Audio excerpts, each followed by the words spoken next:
On va le dire, notre cher Fabien Galtier, il a fait des choix aussi assez forts. Pas convoquer Damien Penaud, pas faire venir Gaël Ficou aussi. Pour moi, c'est des choix quand même qui sont forts. Greg Aldrit. Pour moi, c'est des choix qui sont d'autant plus incompréhensibles, difficilement justifiables.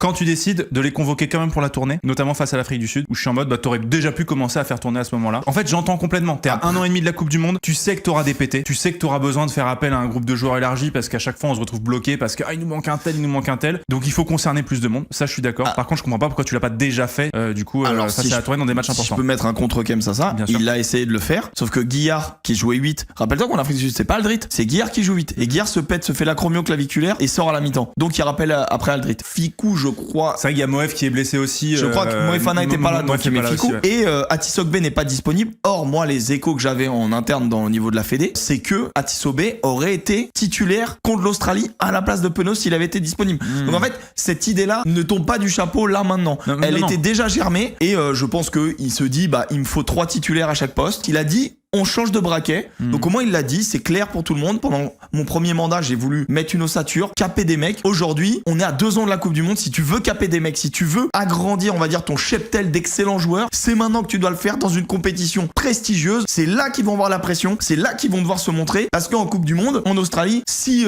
Penaud est pas là et qu'on a un Tissogbe, il doit avoir bouffé des matchs comme ça. Donc moi je trouve ça très bien. Ça pique un peu les autres joueurs. C'est sûr qu'un Damien Penaud, je trouve ça fou parce que malgré tout ce qu'on dit, quel X-Factor, quel joueur, etc. Mais Théo Atisobé, pourquoi il aurait pas sa chance?